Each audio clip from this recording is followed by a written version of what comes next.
Mr. Speaker, it's a budget that says yes to rebuilding Ontario's economy. It's a budget that says yes to keeping costs down for Ontario families and putting more money back in their pockets. It's a budget that says yes for working for Ontario workers. And, Mr. Speaker, it's a budget that says yes to building highways, building transit, and building key infrastructure around our province, and a budget that says yes to keeping Ontario open today and in the future.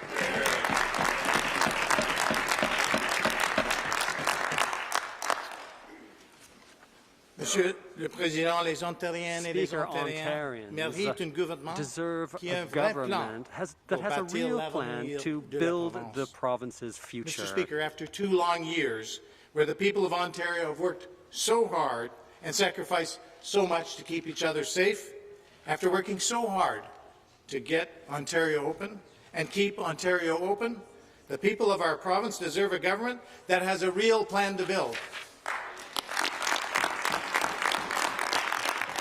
Mr. Speaker, this budget, our budget, Ontario's budget, is Premier Ford's vision.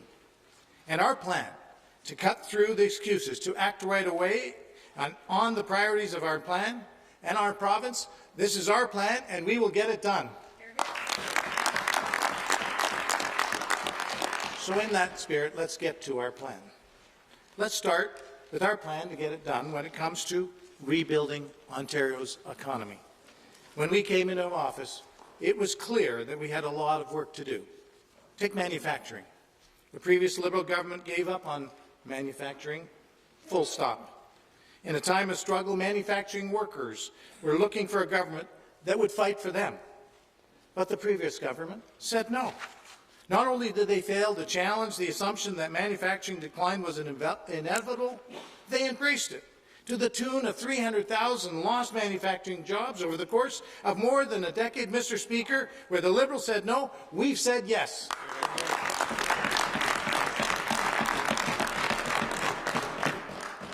Mr. Speaker, our government took action to bring good jobs back to Ontario. We worked with the Workplace Safety and Insurance Board to provide a rebate for some 300,000 eligible employers so they can pay their workers more, create new jobs, and help grow the economy. We introduced an accelerated capital cost allowance to help businesses invest in new equipment. We reduced industrial energy costs by between 15 and 17%, and cut hundreds of millions in red tape.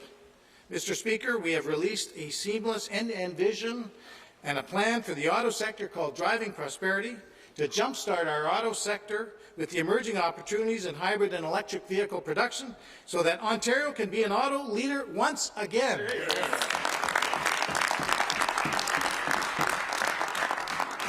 And we're already getting it done. We're proud to partner with the federal government, municipal governments, and forward-thinking partners in key sectors such as the auto supply chain to transform our auto sector, including Dofasco, on a once-in-a-generation $1.8 billion investment to make Ontario a world-leading producer of clean steel. This investment also secures Hamilton's position as a world leader in steel production, Mr. Speaker, and ensures a sustainable and growing future for the 4,600 people in Hamilton who work there.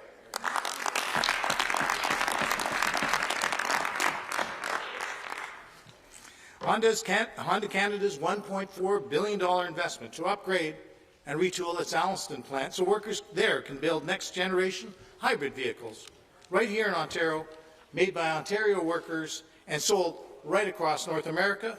And great news for the 4,200 people who work for Honda Canada in Ontario. But wait, Mr. Speaker, there's more. The $2 billion investment by General Motors to pave the way for GM's first ever electric vehicle production line in Ontario at Ingersoll.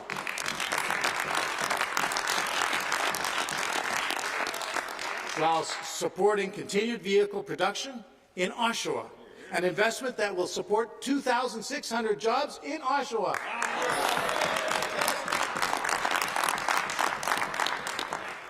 But, Mr. Speaker, wait, there's more.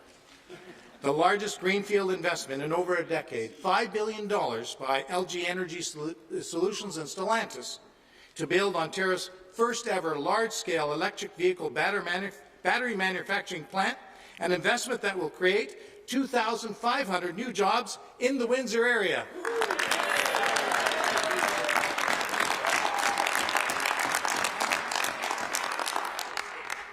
Mr. Speaker, it's worth noting that our commitment to renewing the auto sector is an example of how our government is helping to create clean and green jobs.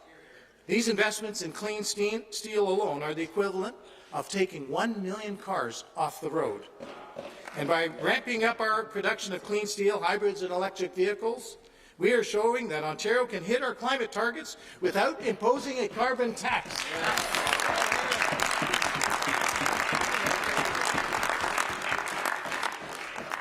Now, Mr. Speaker, our commitment to rebuilding the auto sector also shows our commitment to ensuring Ontario's prosperity is shared.